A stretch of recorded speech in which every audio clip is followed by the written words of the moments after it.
Boom, boom, boom, boom, boom, boom. It's the theme song. Should be playing right about now.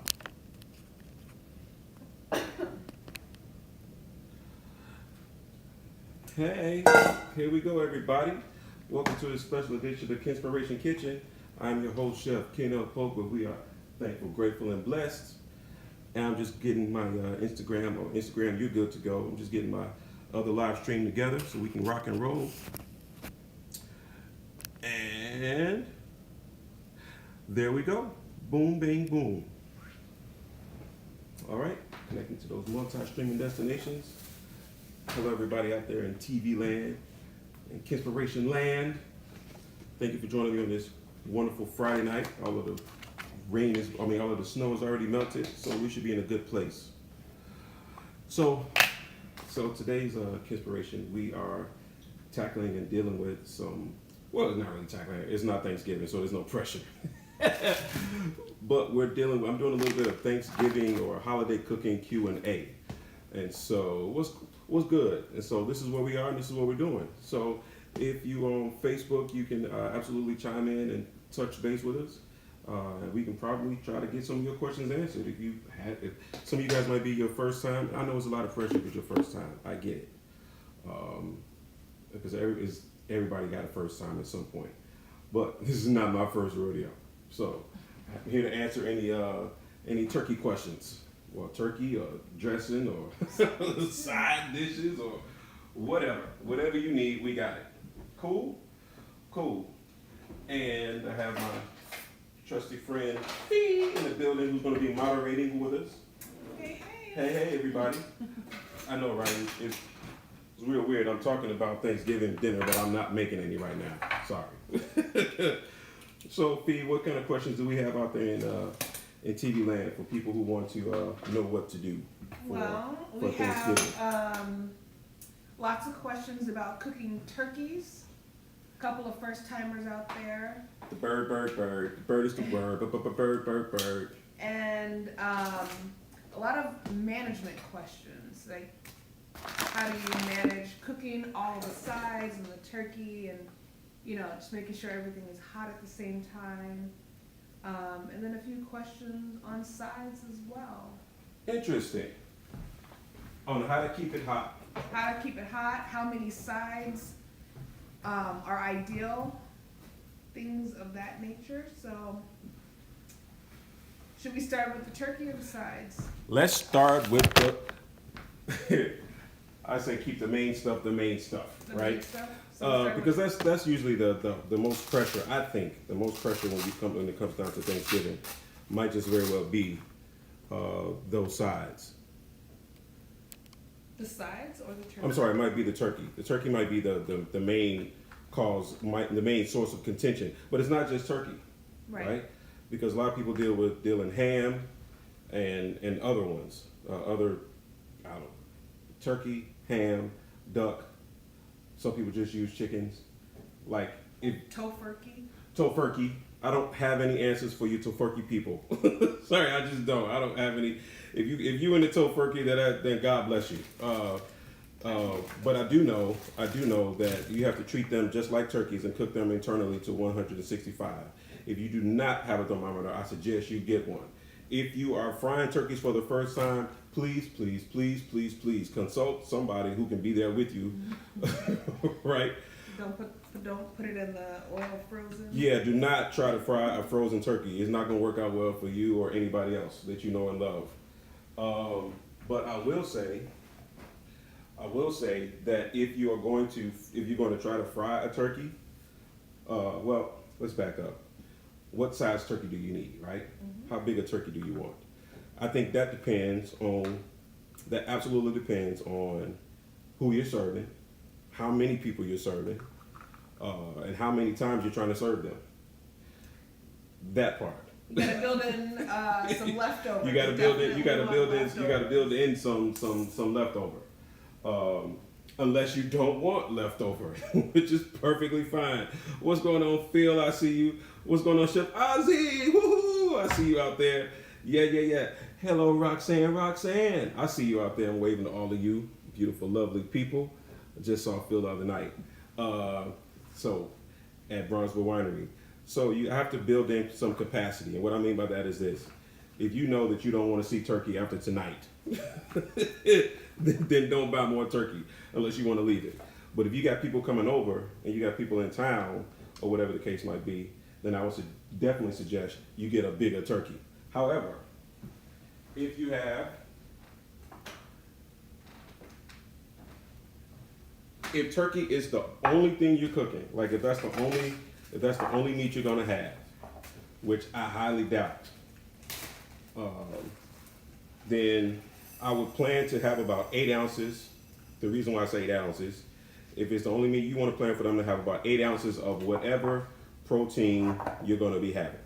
Does that make sense? So 8 ounces per person? 8 ounces per person. That's a dinner-sized portion. So if you have 6 people, 6 people. that's 6 times 8? Yep. So you should, yeah, 6 times 8. So you want to make sure you have enough meat for those people to have leftovers. And so leftover on Thanksgiving is basically a round 2. Does that make sense? I hope so. So what does round 2 look like? So people usually pile up their plates first, and then they go back for seconds, but the seconds are never as big as the firsts. Because they're probably pretty stuffed. And then you got those people that come with containers to take stuff home. So then you got them. But I would say, let's say for example, if it's a family of 4, a 12-pound turkey will do you just fine. If you go, so for every person you add, in theory, if it's raw weight, it's a pound. So cooked weight, you're gonna get a little bit less because you have to consider the bones. So I say about a pound a person is pretty good guesstimate as to how much turkey you need. Now, if you're adding other things to the mix, like I don't know, ham or geese or whatever you're gonna add. Some people do roast. I don't know anybody who does it, but there are people who do roast. They do the whole thing. And so if you go on that route, then you're probably going to sell less turkey, if that makes any sense. So you can go small on the turkey because you're probably going to have other meats to go along with it. So I have a question. Go for it. So what if you have a lot of guests? Mm-hmm. We're saying like 20 people. Is it smarter to do one big giant turkey or perhaps 2 smaller turkeys? It depends on how do you want to flavor them. If you want to go with multiple flavors, then go with multiple turkeys. Okay. If you just want to keep it simple, go with one. Okay. And how do you prepare that one big old turkey? Because I've also heard like the bigger you get, like the more prone it is to be dry. Like there's like issues. We're gonna like super big. We're gonna address that. Okay. Right. So I am a fan of brining before you cook. And what that basically means is you cannot marinate a turkey. You cannot. So let's just get that out there. There is no marinating of a turkey. Okay? You cannot marinate a turkey. You can marinate turkey parts, but you cannot marinate a whole turkey. Especially not if you plan on roasting it.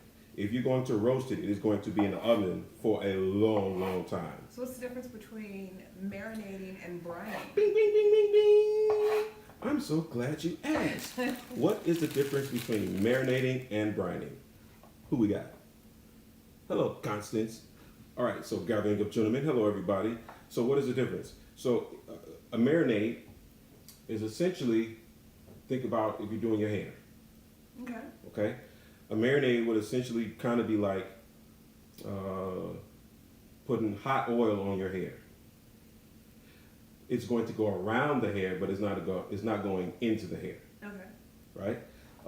And so marinating is not going to add any moisture to your turkey. All it is going to do is add flavor around the outside of it, for lack of better words. And some flavor is going to penetrate into the muscle, but not into the cell. Okay. Right? So halfway nerdy right now. So do you want the flavor? You're going to get the flavor on the outside of the muscle. That's what a marinade is going to do. But brining is going to force liquid by osmosis into the muscle, into the cell fiber. So if you want a juicy turkey, if you're going to roast the turkey, you want it juicy, you're going to need to brine it. Okay. Or buy a much smaller turkey so that it's not in the oven for so long. And that is where the problem lies. Because people don't know when to say when. Because you have to make sure that the breast, which is the thickest part of a turkey, is cooked to 165 degrees. And that is going to take a long time. It's going to take about, if your oven is at 350, regular oven, not convection, you're looking at a half hour per pound. Okay. So yeah, so that's quite a bit of time in the oven. That's how most people start the turkeys in the morning. They don't come out until the evening. However, let's go back to brining. So while marinating anything is a lot easier, if you're going to brine a turkey, you need to plan to start that brine days before. What I mean by that is this: you cannot brine the same day. It's not going to work out well for you. Okay. Not going to work out well for you. So you're going to need to brine that turkey at least 2 days before. And what goes in a brine? So a brine is going to consist of water. Okay. And you'll find a million recipes. I'm not giving you one. So brine is always going to consist of water because that's what you're going to try to force into the turkey. Okay. It's going to consist of water, salt, water, salt, sugar, and some flavorings. Okay. Whatever those flavorings are is up to you, right? So people use brown sugars. You need salt and sugar, for lack of better words. And flavorings, garlic, onion, all of that stuff is what you're trying to force into the meat, right? However, once you let it sit in that solution, that brining solution, the turkey is going to soak up a lot of that water. Okay. Then you have to take it out, and then you have to rinse it off. Okay. Right? You have to rinse it off to make sure that that brine is not still on the outside of your bird. Because if you try to bake it like that, you're not going to like what it looks like. And I've heard that happen quite a few times to people. So you get your water, you get your spices. So you mix it all. You mix your brine, and make sure that your turkey. Make sure you have a vessel big enough for whatever size turkey you have. You put it in, cover it, put it in the refrigerator, let it sit. At least a day. Okay. You can let it sit in there for 2 days. I wouldn't go much farther than that. Okay, so we're doing this Tuesday night, Wednesday morning. Okay. Tuesday night, Wednesday morning. Get it in so you can get it out. And then, once it comes out, you have to rinse it off, pat it dry, and get it ready to go. And what I mean by get it ready to go, that is when you're going to add your external flavoring. Okay. So that is when you're going to, prep the skin. You can put your herbs under it, your garlic under it. I've seen people put butter. Put butter under the skin, on the skin. Butter is going to make it nice and tender. Oh, it's gonna give you some moisture and it's going to give you some color. So yeah, I'm a fan of that. Who doesn't love butter? If you don't want butter, you can use olive oil, vegetable oil, pickle oil, peanut oil. It's up to you. It's all up to you, whatever you want to do. But the point is, oh, do I have anybody talking? Uh-oh. I'm just looking to see if I have anybody yapping. And I don't think I do. I don't think I do. Do I have any questions out there? I see you, Dave Helen. Sorry I missed your show, bro. Yeah, yo. You coming back to the shop for the holiday? You and your family? I hope so. Hope to see you soon, brother. So yeah. And so when it comes to brining, that is the longest process, but it's going to give you the best product. If you're frying a turkey, you've seen a lot of people going to inject it. They're going to inject the meat. They're going to inject the whatever they're using. Sometimes it's a brine, sometimes it's a marinade. The thing about marinade, a marinade has oil. A brine does not have any oil. If the thing calls for oil, it's not a brine. Okay. Oil, not a brine. And so then, I guess I need to get these so that they can get to going. I'll turn this oven on. I'm making dinner. Next, 425. So if you're frying, you got those injectors. You're going to inject the muscle. You're essentially trying to force moisture into it because it's going to go into the fryer. Frying turkeys is beautiful. It's a beautiful thing. You ever had fried turkey? I don't think I have. Oh, so my brother fries the turkeys around these here parts. Shout out to Kev. Yes, and we started out together, but then we branched off. He can do the turkeys. I'll just do everything else. And frying turkeys takes a lot less time. You get a lot more tender product because it's surrounded by fat. But you got to be very, very careful that you watch it and that you have a thermometer in the oil, and you can monitor it and change it, turn the oil up and down. They have indoor turkey fryers. It's just a really big box that you can put a turkey in. Or looks like this, looks like that, but big for a turkey. I don't know if you can see my fryer, but there it is. And so yeah, I don't fry turkeys anymore. I got a whole brother for that. Yay. So you've talked about what size turkey to buy. Yes. You've talked about brining the turkey. Yes. And marinade. We touched on marinade. So okay. marinade is going to have parts of oil, vinegar, oil, acid. That acid could be wine, could be some combination of vinegars, but that's what a marinade is. Oh, I don't need to be there anymore. You can take that off. You know what you're watching. Conspiration Kitchen. Okay. And then you do the marinade or brine at least 24 hours in advance. Yes. And then cooking it, like actually putting it in the oven. What temperature and how long? Can you go over that? Temperature no less. I'd say 350 is a happy temperature. Okay. If you have convection, well, I like convection. Now, you can start it off low, and you can turn it up higher at the end to get more color on it. Okay. So what? Define low. What temperature? Low is 350. So put it in at 350. You put it in 350, and you should plan for about a half hour per pound for that turkey. And then usually if you buy a turkey, it's gonna have the little thing in it. Now, if you buy a turkey breast, it may not have the little bing. It's gonna pop up when it reaches that temperature. So I would suggest that you get a thermometer. That you get a thermometer that you feel comfortable with, and continue to check it. I wouldn't even check it until you're 4 hours in. I wouldn't even check it until you're about 4 hours in for a larger turkey, if that makes any sense. Because you need to have it 165 degrees on an instant read thermometer. Let me see if I have one here. I got lots of thermometers, but this is a pretty standard thermometer. Stick it in right at the largest part of the breast, and it should read. You can actually pull it out at about 100, and you can pull it out at about 162 because it's going to carry over. It's going to continue to carry over. Now, letting it get done and then carving it are two totally different questions. Well, once you take it out, how long do you let it rest before you actually start the carving process? Like, should you let it sit for a little bit?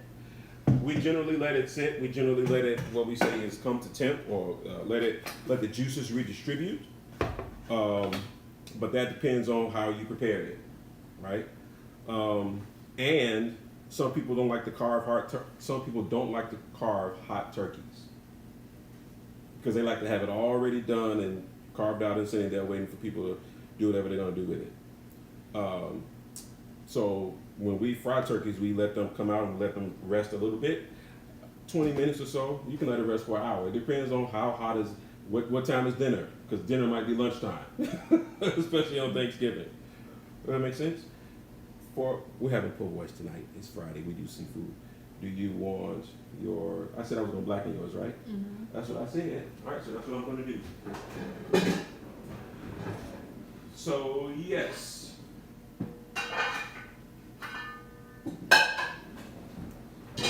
So have you heard of dry brining? Or is your recommendation always to go wet? I've heard dry rub. Okay. So a dry brine is basically you're going to put, a dry brine is essentially a cure. Okay. That is not going to force any moisture into the muscle. Got it? There's no liquid to osmose in. The whole point of brine is to get to force liquid into the cell membrane. I know you're like, what are you talking about? The cell looks like this before you brine it. Once you brine it, you're going to force water into the cell membrane. It's going to engorge. It's going to basically get bigger. And so then when you cook, all you're doing is playing with water. So when you cook the turkey, to keep it from drying out, you basically added the moisture in that would get cooked out in the cooking process. Does that make sense? Kind of, sort of. So I'm adding more moisture in because I'm going to take moisture out the longer it's in the oven. Ta-da! That's what the purpose of brining is going to do. So I need to separate these. So there's that. And essentially the same thing applies to, I would say the same thing applies to roast, but it does not, because roasts have way more fat than turkeys. Turkeys don't have a lot of fat, right? So we have to add it to them in order for us to have that nice, tender, juicy product that we're looking for. So turkey legs and thighs are going to have way more fat than turkey breasts. I mean, they're going to have a little bit of it. That's why they look a little darker, because turkeys are running around all day. So the meat is going to be darker. But other than that, if you're doing roasts, roasts are pretty straightforward. You do not have to brine a roast. It's got enough marbling and fat inside of it that you don't need to brine a roast. Duck. But you do need to season it. You do need to season it. You do not need to brine a duck. A duck is going to have a lot of fat. A lot of fat. If you're cooking goose, you don't need to worry about brining that. Those are all good and roastable, and they'll be done within an hour and a half, unless you get a really, really big one. Heard? Cool. Chickens. A lot of people use roasting chickens. Now, what I will tell you this. When you are roasting, the benefit of cooking your turkey ahead of time is you get the juice that comes from it that you can make stock from. If you're trying to make dressing and you do not have turkey stock, I don't know what you're doing. So the easiest way to get stock made is to go buy some turkey legs or some turkey wings, cut those up with some a pot of water, some onions, some celery, some carrots, some herbs, and some garlic. Throw them in. Bring the pot of water to a simmer. Turn it down. Let it simmer again. Let it simmer for about 20 minutes, and now you have stock to make your dressing with. I don't say stuffing. I don't say stuffing. I say dressing. And the major difference is what it's made with. Stuffing goes inside of a turkey. I don't do that. And you can do it. You knock yourself right on out. But that has to come to 165 as well. So that thermometer, you need a thermometer for the breast, and you also need to check the internal cavity of that dressing to make sure that it is cooked all the way through. We do not want anybody to get sick. Now, how to maintain heat? That was the question, right? How to keep stuff hot? Yes. I think you need to plan well ahead and plan when stuff is going to come out and know what stuff is going to hold heat best. Stuff like macaroni and cheese is going to hold heat a long time. Dressing, so in terms of what's going to stay hot, meat, things that have protein, meaning macaroni and cheese, dressing, your vegetables, finish them last, because those are the ones that are going to get coldest the fastest. Okay.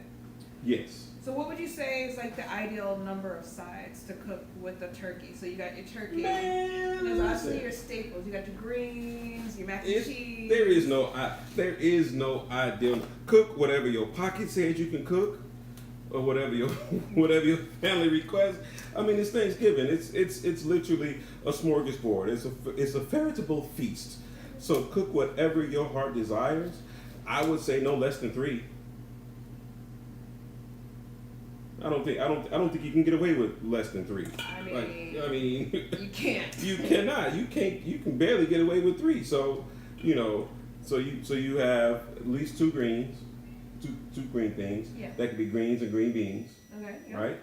I would say you have your potato, meaning you got your sweet potatoes. Mm-hmm. Some people do mashed potatoes. Some people do mashed potatoes. Some people do mashed potatoes. Some people do roasted potatoes. I like to make a sweet potato gratin because my sister does a sweet potato gratin is going to be the cheesy potatoes, right? I like to do that because why not? You actually did that on the show. I think I might have. A couple months back, I want to say. People can yes, go back to that show and check that out. recipe. Right. Uh-oh, I need to get that situated.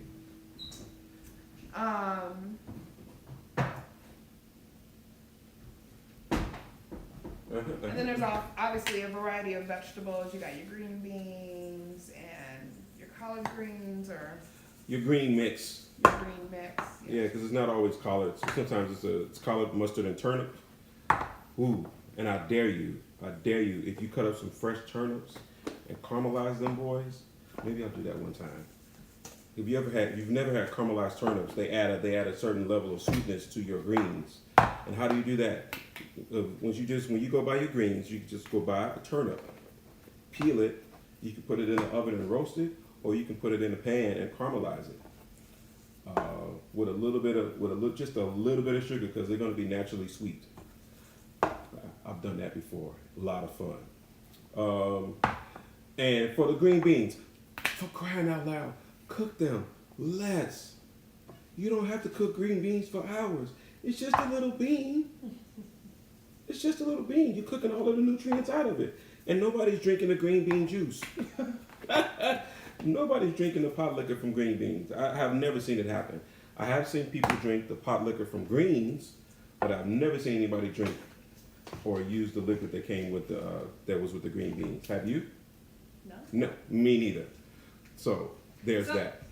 So question about okay, so you got your turkey going, you're working on your sides, and you taste it kind of midway through, and you notice that it's a little too salty. Which one? What are we talking about? Okay, let's do mac and cheese. Make sure. If it's too, you should have tasted that before. You should taste it before it goes into the oven, because what's going to happen is the flavors are going to concentrate once it goes in. Okay. Right, and so you cannot change it once it's in the oven. Nothing you can do. Nothing you can do. You can't add more noodles You later, can't add or anything to it. nothing? Nope. Once it's in the oven, it's in the oven. It's already, the ship is left. Yeah, the red line is left 95th Street. Too You are bad, on your so way to sad. Howard. Too bad, so sad. So you taste your dishes before they actually are going into the oven, so that you can adjust. You can't taste the turkey before it goes in. I mean, let's be real about that one. Yeah. But you definitely taste the macaroni and cheese. You can taste your base, because everybody makes a base of some sort. I'm not going to get into it right now unless somebody asks me. Oh, we got. What's going on? What's going on? What's going on, Pitmaster? I'm going to pull out your knife and use it. I'm not going to pull out your knife, but you need to come get it. Or bring it to you. Hello, Miss Morrow. Hello, hello, hello. And so, yes, you definitely need to taste before you are finishing. So, and also keep in mind, when it comes to salt, that's why around these here parts, I only use kosher or C. I do not use iodized salt. Because most often, and I tell you this all the time on the show, when you taste something that's salty, what you're tasting is not the salt. You're tasting iodine. Yeah, you're tasting iodine, which we don't like. We don't like that. However, I would definitely taste it beforehand. Or here's a quick way: if you are a novice and it's your first time, you're a little bit nervous, give yourself a trial run. Make a baby batch of whatever it is that you don't want anybody else to know that you didn't know what you were doing with. I mean, I'm just saying.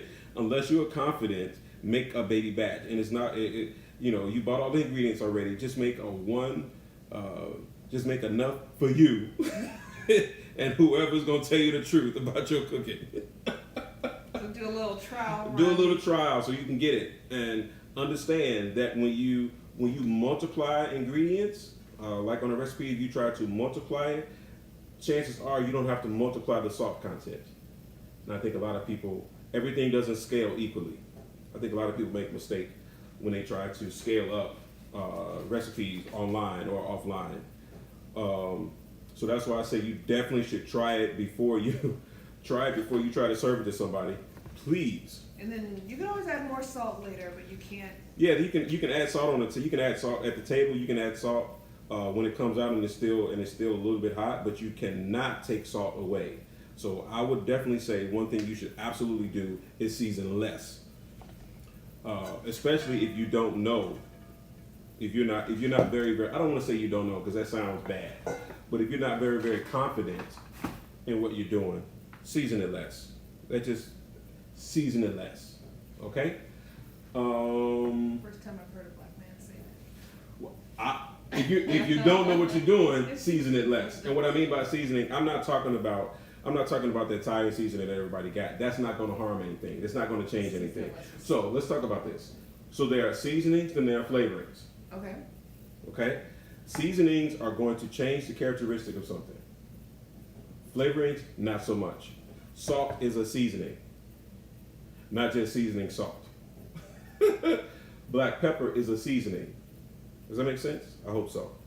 And so once I add black pepper to a thing, a little goes a long way, especially if I'm using handy dandy pepper meal. Woo-hoo. So then what's paprika?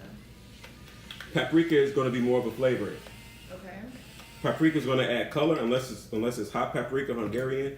Hello, who we got? Hello, Miss Morrow. What's going on, Mr. Jordan? Oh, what's going on, Mr. Cookie Man? Bring me some cookies. D's Cookie Dough from Flossmoor. What's up, people? Glad you guys are joining us. We have about 9 more minutes or so. Maybe about an hour. We'll see.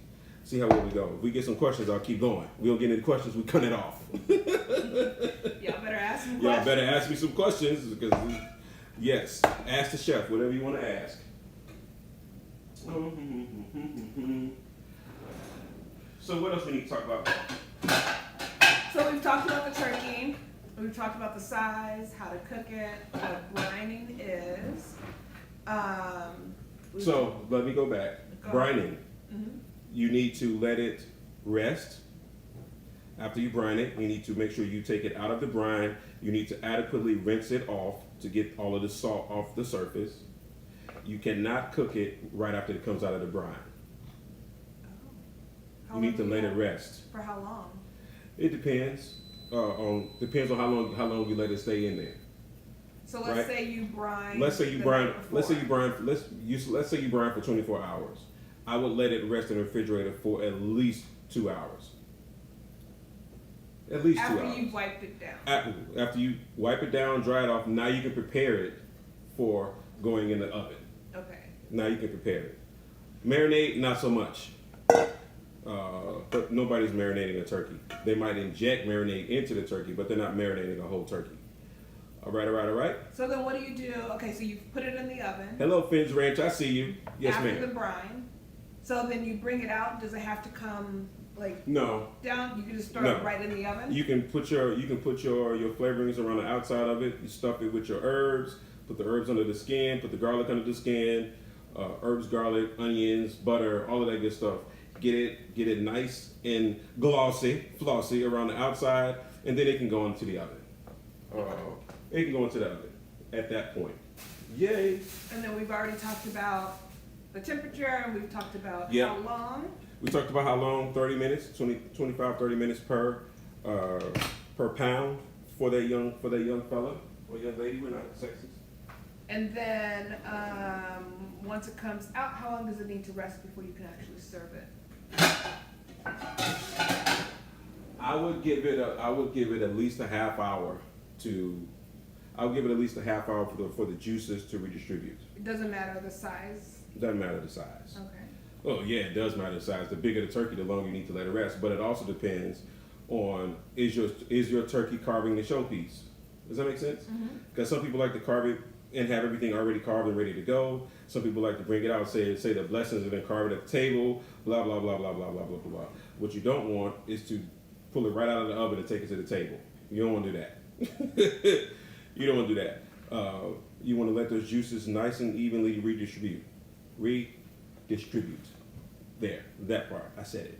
You did. I said it. I think I got it. And what else do we need to cover? Let's see. So. Any more questions? Any thoughts on citrus in that herb mix? Yes! Go for it! I'm all for citrus in that herb mix. Absolutely. And as a matter of fact, there's two different parts of the citrus you might want to use. So there is I think I might have one. I know I had it a week ago.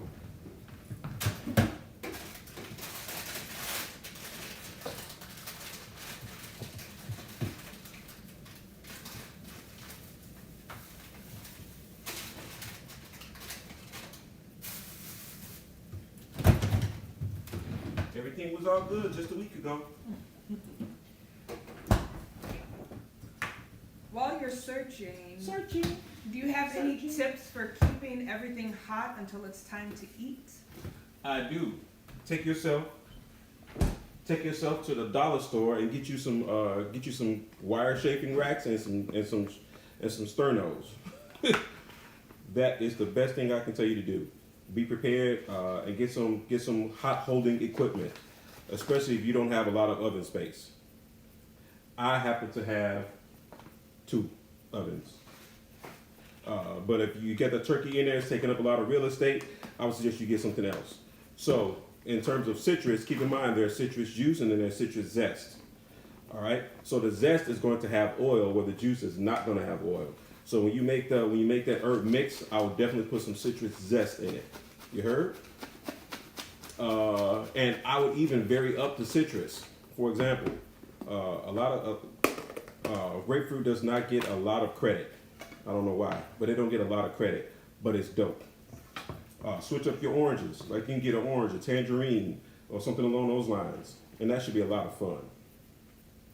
So you can season the brine. Yes, you can put a little bit of seasoning in the brine, but you're going to still need to add some seasoning after it brines, at least to the skin part, because brining. If you try to put the turkey in the oven after it's brined, but you have not prepared the skin, you're not going to get any color. Or we didn't talk about smoking. A lot of people smoke turkeys. If you are going to smoke a turkey, it absolutely has to be brined. I don't care if you put it in a bag. I don't really care what you're doing, but you have to brine. You got to brine a turkey if you're going to season it. I'm sorry, if you're going to smoke it. Otherwise, you're not going to be happy. Yes. So I know a lot of people who go to Popeyes and buy their turkey. Mm-hmm. You just literally just bring it home and put it in the oven. Is there anything that we can do to enhance? Nope. It's done. It's done? It's done, son. If you went to Popeyes to get your whatever you got is already done. You give them the credit. You just put the little Popeye thing on the table because everybody's had one, and I'm not knocking it. I mean, do what you can do, you know. But anytime that something is cooked, there is no enhancing it after the fact. The only thing you can enhance it with is some sauce. Okay. Speaking of sauce, cranberries. Lots of debates about cranberries, and it's the funniest thing to me. I tried this once with my family. It didn't go well. Homemade? No, not the homemade one. I tried to enhance the cranberry sauce out of the can because I was like, this says sauce. So why are we eating jelly? Never would have thought of grapefruit. Yeah, grapefruit, tangerine, clementine, all of those are going to have different flavor profiles. So you can mix it up in your citrus mix, right? And if you put the whole turkey in the oven, you can just throw the rind. You can throw the whole, cut up quarter a orange or whatever, throw it right in. There you go. What are we at? 40 minutes? Yeah, so like I said, if you have bought your turkey or whatever, please, I don't know if anybody, you can't even buy dressing. Like, why would you? It doesn't take long to make. I mean, you could buy stovetop, but that is not. That's still not made. That's right. not gonna taste. That's good. just the cornbread. That's just the cornbread. You still got to put some love into it. Whatever you do, if you make it with love, I hope the people you're cooking for feel it. Does that make sense? Do you have a good cranberry sauce, compote, relish recipe? I don't use recipes. He gets inspired. I get inspired. However, I will tell you this. If you're going to use fresh cranberries, which I would not recommend, I recommend get the frozen ones. You hear me, Monica? Get the frozen ones, right? Get the frozen ones. I love, you can't tell, but I like orange. But I will also say, if you plan on it being a sauce or a compote, I got a trick for you. Well, honey.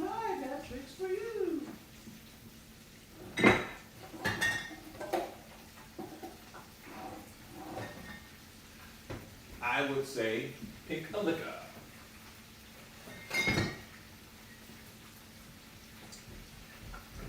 Pick a liquor. Pick a liquor. Why not fresh ones? Hey, what's going on, Dee? You can use fresh ones if you like, but the ones that are frozen, you're gonna get a little bit more sweetness from them because they've already been frozen, and so they've already released some of their juices, and the cell walls have already been broken down. So you're gonna get a much more sweeter product from ones that are frozen than ones that are fresh. Boom. That's why. Now, so when you buy those cranberries, put them in your pot, and I would venture to say, pick your sugar wisely. It does not have to be sugar. It could be honey. It could be some combination of citrus zest, like we just talked about. Pick your liquor. You can go with rum. You can go with whiskey. You can go with red wine. You can go with wine if you like. But I would just say, if you got a pound of cranberries, a cup of liquid should do. A cup and a half of liquid should do. But it also depends on how much you're trying to make. Right? Hey, what's going on, Chicago Foodie Sisters? Long time no see. Right. Got that going. And let me get these potatoes in the oven so they can roast. Fair? We got some herbs on this, so what are we gonna do with this? What you gonna do with my loving? Alright, get these in here. So yes, for your cranberry, relish compote, and the difference between the relish and the compote is how much sugar you're gonna put in it. Compotes we assume you're gonna have some sugar in it. Relish we assume you're not gonna have any sugar. Relishes are more savory, and I hope that makes sense. We get a lot of questions from Instagram. We get any of these on Facebook? Any people over there? I haven't seen any either. Where y'all at? Oh, hey Jimmy Lee. What's going on, 94? 94 ever. Remember Jimmy? No? But Jimmy Lee is online. So hey Jimmy. Let's see what else. On the green beans, blanch, shock, saute, done. Your nutritionist will thank you. So when you blanch them, how long do you? Till they change colors. They get them out. Okay, so just Yeah, all I want to do is have some fun. I don't want them to stay in there too long. I want them to stay in there long enough to separate. Do I have any more? Let me see. So then you blanch the green beans and then you drain them. Obviously, you just like put them in a skillet with some garlic and spices. I happen to have some. And I'm just going to do a little quick blanch on these puppies, just so y'all can see what I'm talking about. I know, right? Who just happens to have whatever it is. It's just the way my kitchen is set up. I just keep a lot of stuff. So when we blanch green beans, I just did this a couple weeks ago on the show. I just did some green beans. So catch that show. But when you're blanching, all you want to do is you're gonna see how green this is. It's like dull green. When I blanch it in some salted water, it's gonna turn to a bright green, and that makes me happy. How much salt do you put in the water till you can taste it? Good. You don't need too much.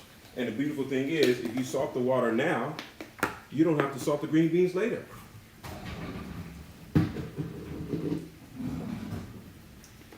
Yep. I know that's a trick that you never would have saw coming, right? Oh wait, not for you. Is that part like you salt it to the saltiness of the sea? Is what I've heard. The general rule for salting. That is a very good rule. That is a very good rule.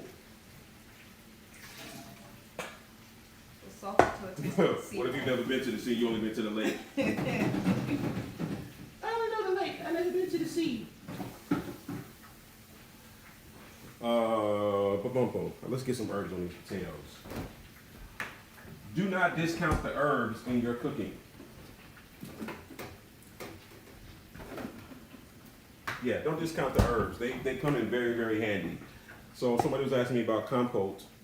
So you can go with sugar. I would not go with brown sugar. It's going once you reduce it down, it just gets entirely too sweet. You can cook it down. Once you add your liquid and you cook it down, the berries are going to release some more liquid and some more sweetness. The berries should be cranberry should be naturally sweet. And particularly like if you add in some orange juice or some other kind of citrus juice, that's going to also have some sweetness. So you can monitor, you can cut your sugar down that way if you're trying. I mean, you might not be trying to cut sugar down. Well, speaking of sugar, Mm-hmm. can we switch to desserts maybe? Like, can you give some suggestions for desserts besides pumpkin pie? Pumpkin sweet pie? Potato pie. Someone asked it on Instagram. I don't eat no fucking pie, America. I don't eat no Someone fucking asked on pie. Instagram. They said, "What are some good dessert suggestions besides pumpkin pie?" I'm so glad you asked. Bars, lemon bars. Oh, I thought you was about to start rapping. I'm not gonna start rapping today. But yeah, so you can go with bars, and you can also go with bars and cobblers. Cobblers. Have you ever had a chocolate cobbler? Oh, have you ever had? I've never even heard of a I chocolate know. cobbler. You ever had a blackberry cobbler or a blueberry cobbler? People are familiar with peach cobbler. We know peach cobbler very, very well. Mm-hmm. But do you know about an apple cobbler? Isn't that just apple pie? No, it's not. And the difference between a pie and a cobbler is a cobbler is going to have crust on the top, pie is going to have crust on the bottom, and possibly the top, Okay. right? And a cobbler is going to have more liquid in it. An apple pie should not have a lot of liquid in it. Cobblers have more fat. Pies have way less fat. Cobblers you can stuff with a whole bunch of ingredients. I mean, like a lot of stuff. Turn that on. 'Cause I don't want no problems. So I think you may have to post a recipe for the chocolate cobbler. Somebody just asked about chocolate cobbler. What? Love that. Yeah, me too. Yeah, chocolate cobbler. Think of it as like a brownie. Think of it as like a warm brownie. That's what think about a chocolate cobbler as a brownie that you don't take out of the pan and cut. You leave it right in the pan. Scoop it out. Scoop it out with some ice cream. So it's like a more liquidy brownie. Like not as firm. Not as firm. It's Yeah, we're gonna need you to post the It's chocolate. so ooey and gooey and good and yummy and delish. And then you can put all kinds of stuff in it. Like when I make a chocolate, now I gotta make one. Obviously. Like when I make a chocolate cobbler, I put nuts in it. Okay. I put nuts and sometimes I may put cherries or strawberries in it. Yeah, you just have so much fun. So much fun with a chocolate cobbler. Nuts, and then you don't have to take it out of the pan. And it's nice and ooey and gooey. Who doesn't love ooey and gooey? I know, right? Someone asked, what about bean pie? What about bean pie? I've never made one, but I know an expert who does. Shout out to Imani, who's going to be on the show soon. I've never made a bean pie, so I can't speak on it. But that is bean pie, my sister. That is an excellent alternative. I guess you can go to 79th and buy one. Yeah, you want me to ship you one? want me to ship you one down there to ATL? I'm pretty sure you can find a bean pie in ATL. Okay, so let's look. So my water is now boiling, right? Water is now boiling. And then I'm going to take some of these little green beans, which I don't intend to cook a lot of them. I just want you to see the color change.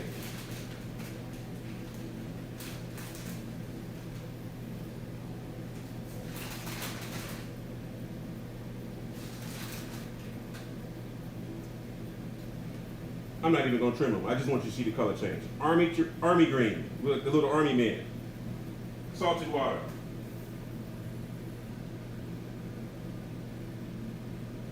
Ooh.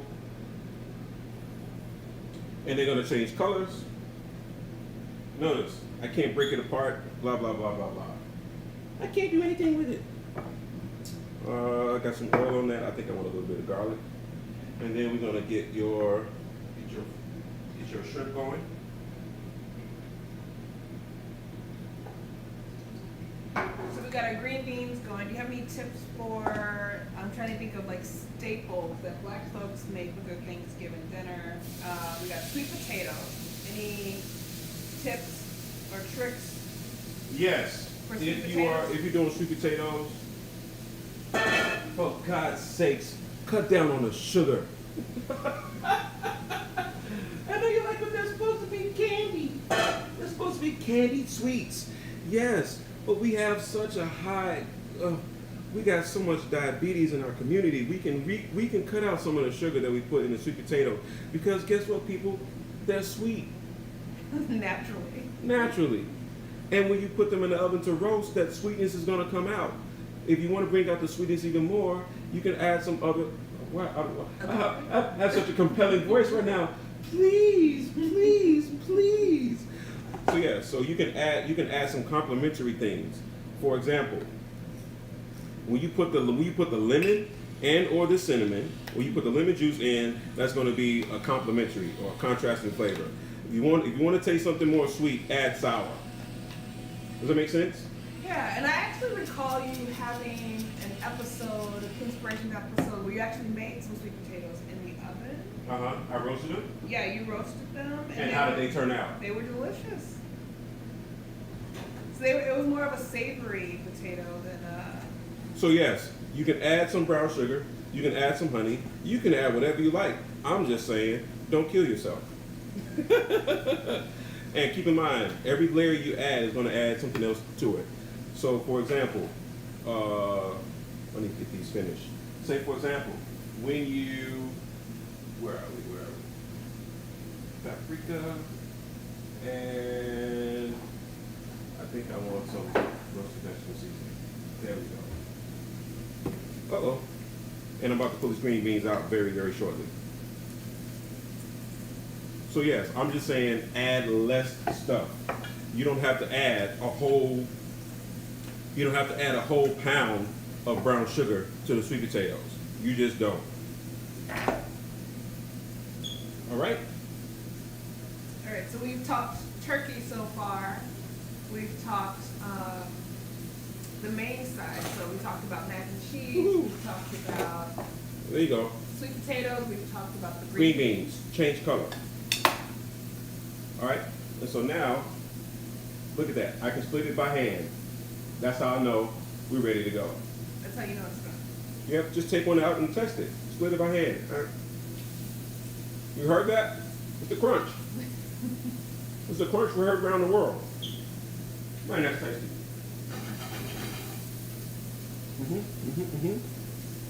Let's see.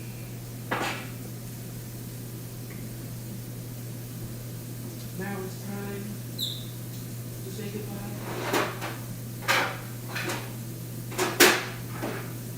So yes, so we talked about desserts, cobblers, apple cobbler, blackberry cobbler, cherry cobbler. If you go to a certain store that's a really, really big one that they give out samples in, they have cherries in the frozen section. They have a mix of cherries. Those cherries will make a really, really good cobbler. They make a really, really, really good, really, really good cobbler. Don't ask me how I know. Just trust me that I know. All right. Do we have any more questions? Let me see what we got. What about rolls? Can we talk about rolls real quick? Yes. You mean cotton candy sweet low? Let me see you. You're not talking about Tootsie Roll? I'm not talking about Tootsie Rolls. Oh man, I thought she was talking about the Tootsie Roll. Yeast rolls. Tootsie Roll. Now, I don't know how many people are out there making rolls from scratch. By a show of hands, who's out there making rolls from scratch? Yeah, I didn't think so. Hey, Bev. Oh, you are making rolls from scratch? Okay, Bev is making rolls from scratch. There we go. So, yeast rolls. Not a lost art. Say what? Not a lost art. Not a lost art. Not a lost art. And I happen to love yeast rolls. Oh, here we go. So I'm making you some blackened shrimp while I'm having these fried ones for our little po' boy. And those puppies are almost done. What are your thoughts on those frozen rolls? They just take out, let them thaw out like 20 You mean the brown and syrup rolls? Not I brown love syrup. them. They're like frozen yeast rolls. Which one you talking about? So the one you're not talking about the ones that come in the little the little 12 pack. No, I know what you're talking about. Brown and syrup. Them the ones we grew up on. Yes. They've evolved a little bit. Now they sell frozen ones that you take out, you let them rise, and then you put them in the oven and cook them. So, my thoughts on that. Hey, I can. Yeah. My thoughts on that are do you, boo. If you are not baking rolls from scratch, nobody's going to be mad at you. As a matter of fact, you can take those rolls, the ones you're talking about, and you can take them. How I can enhance those, because you have to let them rise. That's the second rise. So what you can do then is you can add your own spin on them by putting herb butter on them, right? You can add an herb butter to those puppies. Okay. Garlic herb butter, some cheese on top of them. You can split it right before it goes into the oven and stuff it with cheese. Okay. Put it back together and put them in a pan. Put them in a pan so that they kind of stuck together, almost like monkey bread. Ooh, monkey bread. Ooh, cinnamon rolls. You still be talking about rolls. Cinnamon rolls, yes. So, a cheat cinnamon roll. Cheat. No, I'm not gonna say that. Okay, I gotta say it. A cheat cinnamon roll is if you go buy those biscuits. Buy the biscuits, take them out. The ones that come in a can, take them out, roll them out. You want to get the flaky layer or the buttermilk ones. Put some cinnamon and some sugar on top of them, roll them up. Here's another trick. Be right back.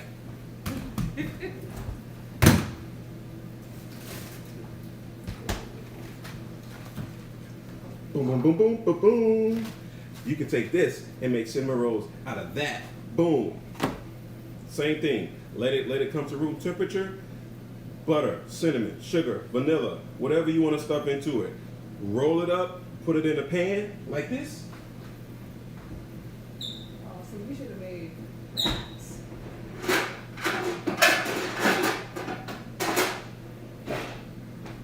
Put them in a pan like this, or in a muffin pan, so that you got the own little individual ones. Yeah, and that's some good eating right there. I'm just trying to tell you. I'm just saying.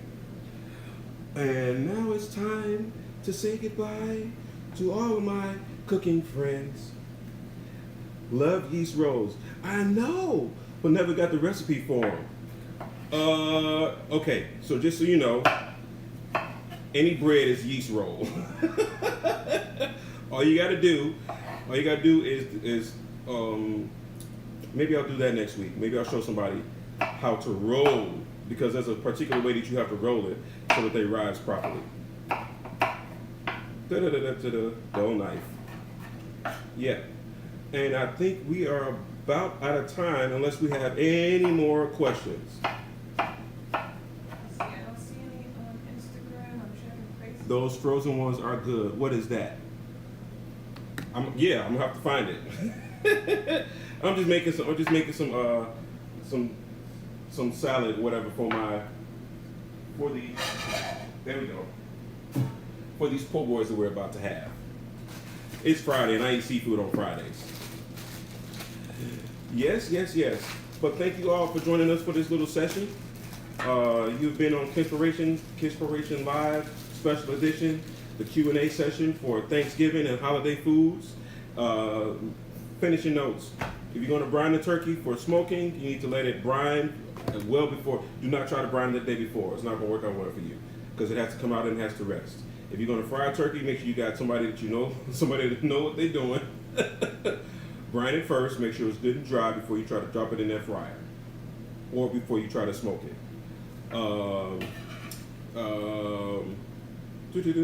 Pound per person, if you will, if you're going to have leftovers. If you are going to have another kind of meat, you can cut that down, cut that in half. Let's see, what else? I think that's about it. Yeah, and I think if people have questions, they should go If back you got and questions, rewatch. If you got questions, go back and rewatch it. You can hit me up. I'll be answering questions all the way up until Tuesday. maybe I don't know. But if you're subscribed, I'll have to look and see if you're a subscriber first before I answer any questions. And if you're not subscribed to Kinspiration Kitchen on YouTube, Kinspiration on Instagram, as well as all of the other social media platforms. Yeah, we're trying to get you to 2,000. You just hit 1,000. I just thank you so very much. Thank you for reminding me. I was in the car driving, talking to Fee, and then I looked and I hit 1,000. I hit 1,000 subscribers on YouTube. Woo! I know that might not mean a lot to anybody, but it means a lot to me. And thank you all for subscribing and liking and watching and sharing. And I hope you've gotten something that you might have learned something today. You've been inspired to do something today for Thanksgiving. And by all means, keep it simple. I will say keep it simple, because the more stuff you have, the more complex it is, the harder it is for people to appreciate it. All right? And I think that's about it. I don't think I have anything else to say. Love Yeast Rose, but never got the recipe. I already read that. So thank you so very much. Hello. I meant to wave at you. And thank you so very much for joining us on Kinspiration Kitchen. We are thankful, grateful, and blessed. Of course, I will not be with you all next week because it's Thanksgiving. I may bop in on Tuesday. Well, that'll be about it to answer any last-minute questions. But no, not Wednesday. Wednesday's a wrap. So if people have questions between now and Tuesday, where should they send them? If you have any questions between now and Tuesday, you want to send them Instagram Kinspiration. Let's see, Instagram Kinspiration, YouTube. No, not so much YouTube, but Facebook Kinspiration Kitchen. Either one of those, and I can get your questions answered. All right. All right. Too many questions, I'm gonna charge you. You got to pay a fee. Word to the D. All right. Thank you all so very much. Peace.